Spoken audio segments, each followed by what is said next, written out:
ಮಿತ್ರರೇ ನಮಸ್ಕಾರ. ಮಿತ್ರರೇ, 2026ರ ಆರಂಭ ಒಂದು ಯುದ್ಧದಿಂದ ಆಗಬಹುದಾ? ಇಂತಹದೊಂದು ಚರ್ಚೆ ಅಂತಾರಾಷ್ಟ್ರೀಯ ಮಟ್ಟದಲ್ಲಿ ಶುರುವಾಗಿದೆ. ಅನೇಕ ಅಂತಾರಾಷ್ಟ್ರೀಯ ಮಾಧ್ಯಮಗಳಲ್ಲೂ ಕೂಡ ಇದು ಸುದ್ದಿ ಆಗ್ತಾ ಇದೆ. ಇದಕ್ಕೆ ಕಾರಣ ಏನು ಕೇಳಿದ್ರೆ, ಅಮೆರಿಕ ಸದ್ದಿಲ್ಲದೆ ಒಂದು ಮಹಾನ್ ಯುದ್ಧಕ್ಕೆ ರೆಡಿ ಆಗ್ತಾ ಇದೆ. ಇದನ್ನು ಹೇಳಿದ ತಕ್ಷಣ ನಿಮಗೆ ಏನು ಅನ್ಸುತ್ತೆ ಅಂತಂದ್ರೆ, ಅಮೆರಿಕ ಮತ್ತು ವೆನಿಜುವೆಲಾ ನಡುವೆ ಯುದ್ಧದ ಭೀತಿ ಇದೆ, ಅಮೆರಿಕ ವೆನಿಜುವೆಲಾ ಮೇಲೆ ಅಟ್ಯಾಕ್ ಮಾಡಬಹುದು ಅಂತ. ಅದಲ್ಲ, ವೆನಿಜುವೆಲಾ ಮೇಲೆ ಅಮೆರಿಕ ಯುದ್ಧ ಮಾಡುತ್ತಾ ಇಲ್ವಾ ಈವರೆಗೂ ಸ್ಪಷ್ಟತೆ ಇಲ್ಲ. ಅನೇಕ ಸಲ ಅಮೆರಿಕ ಯುದ್ಧ ಮಾಡಿಯೇ ಬಿಡುತ್ತೆ ಎನ್ನುವಂಥ ವಾತಾವರಣ ಸೃಷ್ಟಿಯಾಗುತ್ತೆ, ಅನಂತರ ಸ್ವಲ್ಪ ತಣ್ಣಗಾಗ್ತಾ ಇದೆ. ಆ ಪರಿಸ್ಥಿತಿ ವೆನಿಜುವೆಲಾ ವಿಚಾರದಲ್ಲಿದೆ. ಈಗ ಮಿತ್ರರೇ, ಅಮೆರಿಕ ಸಿದ್ಧವಾಗ್ತಾ ಇರುವಂತಹದ್ದು ಒಂದು ದೊಡ್ಡ ಮುಸ್ಲಿಂ ರಾಷ್ಟ್ರವನ್ನು ಪೂರ್ಣ ಪ್ರಮಾಣದಲ್ಲಿ ಬಗ್ಗು ಬಡಿಯೋದಕ್ಕೆ. ಬಹಳ ಇಂಟ್ರೆಸ್ಟಿಂಗ್ ಬೆಳವಣಿಗೆಗಳಾಗ್ತಾ ಇದ್ದಾವೆ. 2026ರ ಆರಂಭದಲ್ಲೇ ಒಂದು ದೊಡ್ಡ ಘಟನೆ ಸಂಭವಿಸುತ್ತೆ ಅಂತಲೇ ವಿಶ್ಲೇಷಣೆ ಮಾಡಲಾಗ್ತಾ ಇದೆ. ಹಾಗಾದರೆ ಏನಿದು ವಿಚಾರ? ಯಾವ ದೇಶದ ಮೇಲೆ ಅಮೆರಿಕ ಯುದ್ಧ ಮಾಡೋದಕ್ಕೆ ಹೊರಟಿದೆ? ಯಾಕೋಸ್ಕರವಾಗಿ ಯುದ್ಧ ಮಾಡುತ್ತೆ? ಇದೆಲ್ಲವುದನ್ನು ಈ ವಿಡಿಯೋದಲ್ಲಿ ನಿಮಗೆ ಡೀಟೇಲ್ ಆಗಿ ತಿಳಿಸ್ಕೊಡ್ತೀನಿ. ನೀವು ಈ ವಿಡಿಯೋನ ಕೊನೆವರೆಗೂ ಮಿಸ್ ಮಾಡದೆ ನೋಡಿ. ಮಿತ್ರರೇ, ಒಂದು 3-4 ವರ್ಷದ ಹಿಂದೆ ಯುದ್ಧ ಅಂತಂದರೆ ನಮಗೂ ಭಯ ಆಗ್ತಾ ಇತ್ತು, ನಿಮಗೂ ಭಯ ಆಗ್ತಾ ಇತ್ತು, ವಿಶ್ವಕ್ಕೂ ಒಂದು ಭಯ ಇತ್ತು.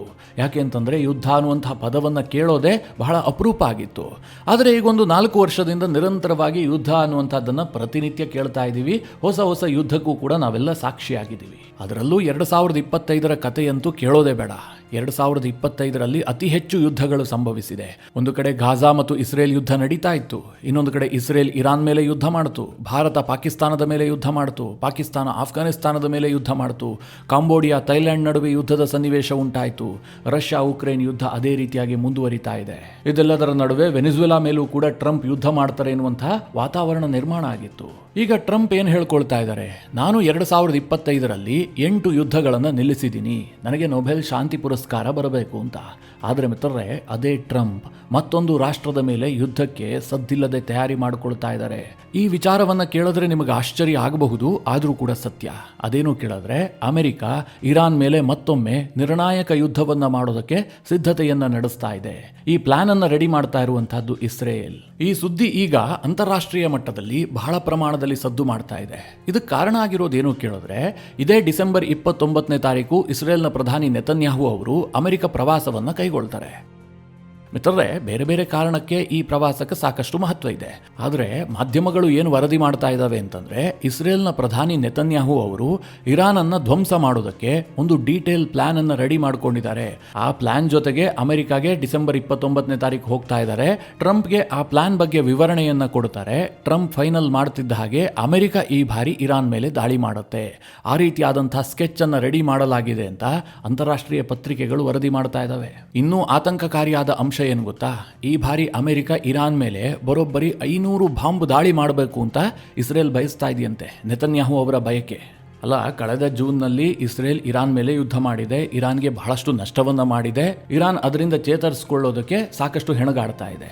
ಇಷ್ಟಾದ ಮೇಲೂ ಮತ್ತೆ ಯಾಕೆ ಯುದ್ಧವನ್ನು ಇಸ್ರೇಲ್ ಬಯಸ್ತಾ ಇದೆ? ಈ ಪ್ರಶ್ನೆಯನ್ನ ನೀವು ಕೇಳಿದ್ದೆ ಆದ್ರೆ ಕಾರಣ ಬಹಳ ಸ್ಪಷ್ಟ. ಈ ಹಿಂದೆ 2025ರ ಜೂನ್ 13ರಿಂದ ಜೂನ್ 24ರವರೆಗೆ ಒಟ್ಟು 12 ದಿನಗಳ ಕಾಲ ಇಸ್ರೇಲ್ ಇರಾನ್ ಮೇಲೆ ಯುದ್ಧ ಮಾಡಿತ್ತು. ಆ ಯುದ್ಧದಲ್ಲಿ ಇರಾನ್ಗೆ ಭಾರಿ ಪ್ರಮಾಣದಲ್ಲಿ ನಷ್ಟ ಆಗಿದೆ.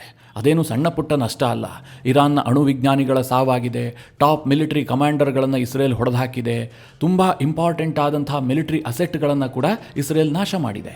ಅದಾದ ಬಳಿಕ ಇಸ್ರೇಲ್ ಅಮೆರಿಕಾಗೆ ಮನವಿ ಮಾಡಿಕೊಳ್ತು, ನಾವೇನೇ ಪ್ರಯತ್ನ ಮಾಡಿದ್ರೂ ಕೂಡ ಇರಾನ್ನ ಅಂಡರ್ಗ್ರೌಂಡ್ ನ್ಯೂಕ್ಲಿಯರ್ ಫೆಸಿಲಿಟೀಸ್ ಅನ್ನು ನಾಶ ಮಾಡೋದಕ್ಕೆ ಸಾಧ್ಯ ಆಗಿಲ್ಲ, ಅದಕ್ಕೆ ನೀವೇ ಬರಬೇಕು ಅಂತ ಹೇಳಿ ನೆತನ್ಯಾಹು ಟ್ರಂಪ್ಗೆ ಒತ್ತಾಯ ಮಾಡಿದ್ರು. ಆಗ ಟ್ರಂಪ್ ಏನು ಮಾಡ್ತಾರೆ? ತನ್ನ B-2 ಬಾಂಬರ್ಗಳನ್ನು ಕಳುಹಿಸಿ ಇರಾನ್ನ ನ್ಯೂಕ್ಲಿಯರ್ ಫೆಸಿಲಿಟೀಸ್ ಅನ್ನು ನಾಶ ಮಾಡುವಂತಹ ಕೆಲಸವನ್ನ ಮಾಡ್ತಾರೆ. ಬಂಕರ್ ಬಸ್ಟರ್ ಬಾಂಬ್ಗಳನ್ನು ಬಳಸಿ ಉಡಾಯಿಸ್ತಾರೆ. ಇಷ್ಟಾದರೂ ಸಹ ಇಸ್ರೇಲ್ಗೆ ಮಾತ್ರ ಸಮಾಧಾನ ಇಲ್ಲ. ಯಾಕೆ ಅಂತಂದರೆ, ಆ ಆಪರೇಷನ್ ಅನ್ನು ಆರಂಭ ಮಾಡುವ ಮುಂಚೆ ಇಸ್ರೇಲ್ನ ಪ್ರಧಾನಿ ಅದಕ್ಕೊಂದು ಹೆಸರಿಟ್ಟಿದ್ರು. ಆ ಹೆಸರೇನು ಅಂತಂದರೆ ಆಪರೇಷನ್ ರೈಸಿಂಗ್ ಲಯನ್ ಅಂತ. ಆಪರೇಷನ್ ರೈಸಿಂಗ್ ಲಯನ್ ಏನು ಅಂತ ನಾನು ಹಿಂದೆ ಹಲವು ಬಾರಿ ಹೇಳಿದ್ದೀನಿ. ಈಗ ನಾನು ಡೀಟೇಲಾಗಿ ಹೇಳೋದಕ್ಕೆ ಹೋಗೋದಿಲ್ಲ. ಅದರ ಉದ್ದೇಶ ಬಹಳ ಸ್ಪಷ್ಟವಾಗಿತ್ತು. ಇರಾನ್ನಲ್ಲಿರುವಂಥ ಅಯತುಲ್ಲಾ ಅಲಿ ಖಮೇನಿ ಸರ್ಕಾರವನ್ನು ಕೊನೆಗೊಳಿಸಿ, ಈ ಹಿಂದೆ ಶಾಗಳ ಆಡಳಿತ ಇತ್ತಲ್ಲ, ಆ ರೀತಿಯಾದಂಥ ಒಂದು ಸೆಕ್ಯುಲರ್ ಗವರ್ನಮೆಂಟನ್ನು ತರಬೇಕು. ಇದು ಇಸ್ರೇಲ್ನ ಸ್ಪಷ್ಟ ಉದ್ದೇಶ ಆಗಿತ್ತು. ಅದಕ್ಕೋಸ್ಕರವಾಗಿ ಆಪರೇಷನ್ ರೈಸಿಂಗ್ ಲಯನ್ ಅಂತ ಅದಕ್ಕೆ ಹೆಸರನ್ನು ಕೂಡ ಕೊಡಲಾಗಿತ್ತು. ನಿಮಗೆಲ್ಲ ಗೊತ್ತೇ ಇದೆ, ಟ್ರಂಪ್ ಆಗ ನೊಬೆಲ್ ಪ್ರಶಸ್ತಿಯ ಹಿಂದೆ ಬಿದ್ದು ಬಿಟ್ಟಿದ್ರು. ಹೀಗಾಗಿ ಟ್ರಂಪ್ಗೆ ಶಾಂತಿ ಎನ್ನುವಂತಹ ಭೂತ ಆವರಿಸಿಕೊಂಡಿತ್ತು. ಕಾಣಿಸಿಕೊಂಡಿತ್ತು. ಇದೇನಿದು ಶಾಂತಿಯನ್ನ ಹೀಗಳಿಸಿ ಮಾತನಾಡ್ತಾ ಇದ್ದಾನೆ ಅಂತ ಅಂದುಕೊಳ್ಬೇಡಿ ಮಿತ್ರರೇ, ಎಲ್ಲ ಟೈಮ್ನಲ್ಲೂ ಶಾಂತಿ ವರ್ಕೌಟ್ ಆಗೋದಿಲ್ಲ. ಕೆಲ ಸಮಯದ ಶಾಂತಿ ಮುಂದೆ ಬಹಳ ದೊಡ್ಡ ಕ್ರಾಂತಿಗೆ ಕಾರಣ ಆಗಿಬಿಡುತ್ತೆ. ಟ್ರಂಪ್ ಮಾಡಿದ್ದು ಕೂಡ ಅದನ್ನೇ. ತೀರಾ ಇಂಪಾರ್ಟೆಂಟ್ ಆದಂತಹ ಸಮಯದಲ್ಲಿ ಕೈ ಎತ್ತಿದ್ದು. ಮಿತ್ರರೇ, ಆ ಸಂದರ್ಭದಲ್ಲೇನೋ ಇಸ್ರೇಲ್ನ ನೆತನ್ಯಾಹು ಒತ್ತಡಕ್ಕೆ ಮಣಿದು ಒಪ್ಕೊಂಡಿದ್ರು. ಆದರೆ ಅವರಿಗೆ ಸಮಾಧಾನ ಇಲ್ಲ. ಅವ್ರಿಗೇನು ಅನ್ನಿಸ್ತಾ ಇದೆ ಅಂತಂದ್ರೆ ಇರಾನ್ ಮತ್ತೆ ಎದ್ದು ನಿಲ್ಲುವಂತಹ ಎಲ್ಲ ಸಾಧ್ಯತೆಗಳಿದಾವೆ. ಕಾರಣ ಏನು ಕೇಳಿದ್ರೆ, ಒಂದು ಕಡೆ ರಷ್ಯಾ ಸಪೋರ್ಟ್ ಮಾಡ್ತಾ ಇದೆ, ಇನ್ನೊಂದು ಕಡೆ ಚೈನಾ ಸಪೋರ್ಟ್ ಮಾಡ್ತಾ ಇದೆ. ಇದೆಲ್ಲದರ ನಡುವೆ ಇರಾನ್ ಪೆಟ್ಟು ತಿಂದ ಹಾವಾಗಿದೆ. ಇರಾನ್ನ ಅಯತುಲ್ಲಾ ಅಲಿ ಖಮೇನಿಯ ಪಾಪ್ಯುಲಾರಿಟಿ ಬಹಳ ಕೆಳಮಟ್ಟಕ್ಕೆ ಇಳಿದು ಬಿಟ್ಟಿದೆ. ಈಗ ತಾನೇನೆಂದು ಸಾಬೀತುಪಡಿಸೋದಕ್ಕೆ, ಜನರ ವಿಶ್ವಾಸವನ್ನು ಗಳಿಸೋದಕ್ಕೆ ಆ ಅಯತುಲ್ಲಾ ಅಲಿ ಖಮೇನಿಯ ಸರ್ಕಾರ ಎಲ್ಲಾ ರೀತಿಯ ಪ್ರಯತ್ನಗಳನ್ನು ಮಾಡ್ತಾ ಇದೆ.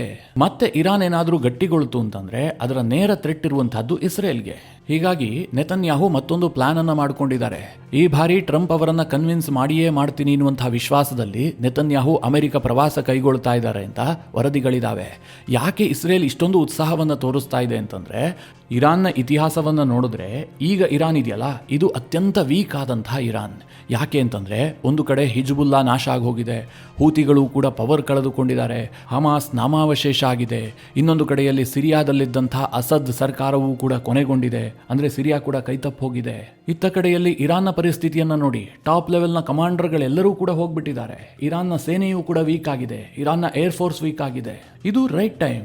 ಈಗೇನಾದರೂ ಬಿಟ್ಟಿದ್ದೆ ಆದ್ರೆ ಮತ್ತೆ ಇರಾನ್ ಗಟ್ಟಿಗೊಳ್ಳುತ್ತೆ. ಆಗ ಇರಾನ್ ಅನ್ನ ಬಗ್ಗು ಬಡಿಬೇಕು ಅಂತಂದ್ರೆ ಈ ಹಿಂದಿಗಿಂತ ಹೆಚ್ಚು ಪ್ರಯತ್ನವನ್ನ ಪಡಬೇಕು. ಜೊತೆಗೆ ಇಸ್ರೇಲ್ ಕೂಡ ಬಹಳ ದೊಡ್ಡ ದಾಳಿಯನ್ನ ಎದುರಿಸಬೇಕಾಗತ್ತೆ. ಹೀಗಾಗಿ ನೆತನ್ಯಾಹುಗೆ ಅನ್ನಿಸ್ತಾ ಇದೆ, ಟ್ರಂಪ್ ಅವರನ್ನ ಈಗ ಕನ್ವಿನ್ಸ್ ಮಾಡಿದ್ದೆ ಆದ್ರೆ ಹೇಳಿ ಕೇಳಿ ಟ್ರಂಪ್ ಇಸ್ರೇಲ್ ಅನ್ನ ವಿಪರೀತವಾಗಿ ಬೆಂಬಲಿಸುವಂತಹ ನಾಯಕ. ಹೀಗಾಗಿ ನಮ್ಮ ಕೆಲಸ ಆಗತ್ತೆ ಅನ್ನುವಂಥದ್ದು ನೆತನ್ಯಾಹು ಅವರ ಬಯಕೆ. ಅದೇ ಕಾರಣದಿಂದ ಅವರು ಡೀಟೇಲ್ ಪ್ಲಾನ್ ಅನ್ನು ರೆಡಿ ಮಾಡಿಕೊಂಡು ಇರಾನ್ನಲ್ಲಿ ಯಾವ ಜಾಗವನ್ನು ಟಾರ್ಗೆಟ್ ಮಾಡಬೇಕು, ಯಾವ ಪ್ರಮಾಣದಲ್ಲಿ ಟಾರ್ಗೆಟ್ ಮಾಡಬೇಕು, ಅಲ್ಲಿ ಎಂತೆಂತಹ ಅಸೆಟ್ಗಳಿದ್ದಾವೆ, ಇದರ ಪೂರ್ಣ ಪ್ಲಾನನ್ನು ಮೊಸಾದ್ ರೆಡಿ ಮಾಡಿದೆ. ಆ ಪ್ಲಾನನ್ನು ಟ್ರಂಪ್ ಅವರಿಗೆ ಸಬ್ಮಿಟ್ ಮಾಡ್ತಾರೆ ಅಂತ ವರದಿಗಳು ಹೇಳ್ತಾ ಇದ್ದಾವೆ. ಇಸ್ರೇಲ್ ಏನೋ ಈಗ ಟ್ರಂಪ್ಗೆ ಈ ಎಲ್ಲ ಪ್ಲಾನನ್ನು ಸಬ್ಮಿಟ್ ಮಾಡಬಹುದು, ಆದರೆ ಟ್ರಂಪ್ ಇದನ್ನು ಒಪ್ಕೊಳ್ತಾರಾ? ಅದಕ್ಕೆ ಮಿತ್ರರೇ, ಎರಡು ರೀತಿಯ ವಾದಗಳಿದೆ. ಅಮೆರಿಕಾಗೂ ಸಹ ಒಂದು ಗೊಂದಲ ಇದೆ. ಅದೇನು ಅಂತಂದ್ರೆ, ಈ 12 ದಿನದ ಯುದ್ಧ ನಡೀತಲ್ಲ, ಆ ಸಂದರ್ಭದಲ್ಲಿ ಅಂತಿಮವಾಗಿ ಅಮೆರಿಕ ಯುದ್ಧಕ್ಕೆ ಎಂಟ್ರಿ ಆಯಿತು. ತನ್ನ B-2 ಬಾಂಬರ್ಗಳನ್ನು ತಂದು ಬಂಕರ್ ಬಸ್ಟರ್ ಬಾಂಬ್ಗಳನ್ನು ಇರಾನ್ನ ನ್ಯೂಕ್ಲಿಯರ್ ಫೆಸಿಲಿಟೀಸ್ ಮೇಲೆ ಹಾಕ್ತು. ಆಗ ಅಮೆರಿಕದ ಟ್ರಂಪ್ ಸರ್ಕಾರ ಏನು ಘೋಷಣೆ ಮಾಡ್ತು ಅಂತಂದ್ರೆ, ನಮಗೆ ಬಹಳ ದೊಡ್ಡ ಯಶಸ್ಸು ಸಿಕ್ಕಿದೆ, ನಾವು ಇರಾನ್ನ ಅಂಡರ್ಗ್ರೌಂಡ್ ನ್ಯೂಕ್ಲಿಯರ್ ಫೆಸಿಲಿಟೀಸನ್ನು ಧ್ವಂಸ ಮಾಡಿ ಹಾಕಿದ್ದೀವಿ, ಸದ್ಯಕ್ಕೆ ಇರಾನ್ನ ನ್ಯೂಕ್ಲಿಯರ್ ಪ್ರೋಗ್ರಾಮ್ ಕಂಪ್ಲೀಟ್ ಆಗಿ ಕೊಲ್ಯಾಪ್ಸ್ ಆಗಿ ಹೋಗಿದೆ, ಹೀಗಂತ ಟ್ರಂಪ್ ಸರ್ಕಾರ ಘೋಷಣೆ ಮಾಡ್ತು. ಆದರೆ ಇರಾನ್ ಏನು ಹೇಳ್ತಾ ಇದೆ ಗೊತ್ತಾ, ನಮ್ಮ ನ್ಯೂಕ್ಲಿಯರ್ಗೆ ಏನೂ ಆಗಿಲ್ಲ, ನಾವು ಅದನ್ನೆಲ್ಲ ಸುರಕ್ಷಿತವಾಗಿ ಇಟ್ಕೊಂಡಿದ್ದೀವಿ, ಅಷ್ಟು ಮಾತ್ರ ಅಲ್ಲ, ನಮ್ಮ ನ್ಯೂಕ್ಲಿಯರ್ ಪ್ರೋಗ್ರಾಮ್ನಿಂದ ನಾವು ಹಿಂದೆ ಸರಿಯೋದಿಲ್ಲ, ಹೀಗಂತ ಇರಾನ್ ಪದೇ ಪದೇ ಹೇಳ್ತಾ ಇದೆ. ಟ್ರಂಪ್ ಸರ್ಕಾರ ಎಷ್ಟೇ ಒತ್ತಡ ಹಾಕಿದ್ರೂ ಕೂಡ ಮಾತುಕತೆಯ ಟೇಬಲ್ಗೆ ಇರಾನ್ ಬರ್ತಾ ಇಲ್ಲ. ಟ್ರಂಪ್ ಬಹಳಷ್ಟು ಒತ್ತಡ ಕ್ರಿಯೇಟ್ ಮಾಡ್ತಾ ಇದ್ದಾರೆ. ನೀವು ಬನ್ನಿ, ನ್ಯೂಕ್ಲಿಯರ್ ಡೀಲ್ಗೆ ಸಹಿ ಹಾಕ್ಬಿಡಿ, ಅಮೆರಿಕದಿಂದ ಮುಂದೆ ಯಾವತ್ತೂ ಕೂಡ ನಿಮಗೆ ತೊಂದರೆ ಆಗೋದಿಲ್ಲ, ನಿಮ್ಮ ವ್ಯಾಪಾರಕ್ಕೆ ಅನೇಕ ಕನ್ಸಿಷನ್ಸ್ಗಳನ್ನು ಕೊಡ್ತೀನಿ, ಅಂದ್ರೆ ಈಗಿರುವಂತಹ ನಿರ್ಬಂಧಗಳನ್ನು ತೆರವು ಮಾಡ್ತೀನಿ ಅಂತ ಟ್ರಂಪ್ ಆಫರ್ ಕೊಟ್ಟರು. ಇದು ನಿಜಕ್ಕೂ ಕೂಡ ಇರಾನ್ಗೆ ಬಹಳ ದೊಡ್ಡ ಆಫರ್. ಯಾಕೆ ಅಂತಂದ್ರೆ, ಅಮೆರಿಕದ ನಿರ್ಬಂಧದ ಕಾರಣದಿಂದಾಗಿ ಇರಾನ್ನ ಆರ್ಥಿಕತೆ ಕೊಲ್ಯಾಪ್ಸ್ ಆಗಿ ಹೋಗ್ಬಿಟ್ಟಿದೆ. ಇಂತಹ ಆಫರನ್ನು ಅಮೆರಿಕ ಕೊಟ್ಟರೂ ಕೂಡ ಇರಾನ್ ಒಪ್ಪಲಿಲ್ಲ. ನಮ್ಮ ನ್ಯೂಕ್ಲಿಯರ್ ಪ್ರೋಗ್ರಾಮ್ನಿಂದ ನಾವು ಹಿಂದೆ ಸರಿಯೋದಿಲ್ಲ ಅಂತ ಅವರು ಹೇಳ್ತಾ ಇದ್ದಾರೆ.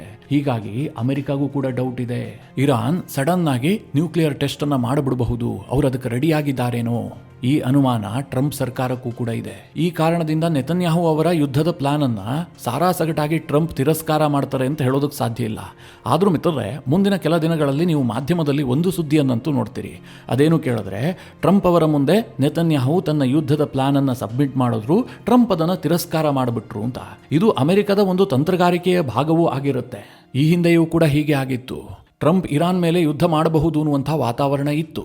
ಟ್ರಂಪ್ ಸೌದಿ ಅರೇಬಿಯಾಗೆ ಹೋದಂತಹ ಸಂದರ್ಭದಲ್ಲಿ ಓಪನ್ ಆಗಿ ಒಂದು ಸ್ಟೇಟ್ಮೆಂಟ್ ಕೊಟ್ಟಿದ್ರು, ಯಾವುದೇ ಕಾರಣಕ್ಕೂ ಕೂಡ ಇರಾನ್ ನ್ಯೂಕ್ಲಿಯರ್ ಪವರ್ ಆಗೋದಕ್ಕೆ ನಾವು ಬಿಡೋದಿಲ್ಲ ಅಂತ. ಇದರ ನಡುವೆ ಟ್ರಂಪ್ ಏನ್ ಮಾಡಿದ್ರು ಗೊತ್ತಾ, ಇರಾನನ್ನ ಮಾತುಕತೆಗೆ ಕರೆದ್ರು. ಇರಾನ್ನ ನಿಯೋಗದ ಜೊತೆಗೆ ಅಮೆರಿಕದ ನಿಯೋಗ ನ್ಯೂಕ್ಲಿಯರ್ ಟಾಕ್ಸ್ ನಲ್ಲಿ ಎಂಗೇಜ್ ಆಗಿತ್ತು. 5 ಸುತ್ತಿನ ಮಾತುಕತೆಗಳು ನಡೆದಿದ್ವು. ಒಂದು ಹಂತದಲ್ಲಿ ಇರಾನ್ ಮೈ ಮರೆತಿತ್ತು. ಹೇಗಿದ್ರು ಅಮೆರಿಕ ನಮ್ಮ ಜೊತೆಗೆ ಮಾತುಕತೆ ನಡೆಸ್ತಾ ಇದೆ, ನಾವು ಈ ಮಾತುಕತೆ ಮೂಲಕ ಬಗೆಹರಿಸಿಕೊಳ್ಳೋಣ, ಯುದ್ಧ ಗಿದ್ದ ಏನಾಗೋದಿಲ್ಲ ಅಂತ. ಹಾಗೆ ಇರಾನ್ ಕಂಪ್ಲೀಟ್ ಆಗಿ ಮೈಮರೆತಂತಹ ಸಂದರ್ಭದಲ್ಲಿ ಇಸ್ರೇಲ್ ಏಕಾಏಕಿಯಾಗಿ ಜೂನ್ 13ನೇ ತಾರೀಕು ದಾಳಿ ಮಾಡುತ್ತೆ. ತನ್ನ ಫಸ್ಟ್ ಅಟ್ಯಾಕ್ನಲ್ಲೇ ಇರಾನ್ನ ಟಾಪ್ ಲೆವೆಲ್ನ ಕಮಾಂಡರ್ಗಳು, ನ್ಯೂಕ್ಲಿಯರ್ ವಿಜ್ಞಾನಿಗಳು ಎಲ್ಲರನ್ನೂ ಮುಗಿಸ್ಬಿಡುತ್ತೆ. ಈಗಲೂ ಸಹ ಅಮೆರಿಕ ಅದೇ ರೀತಿಯ ತಂತ್ರಗಾರಿಕೆಯನ್ನು ಮಾಡಬಹುದೇನೋ.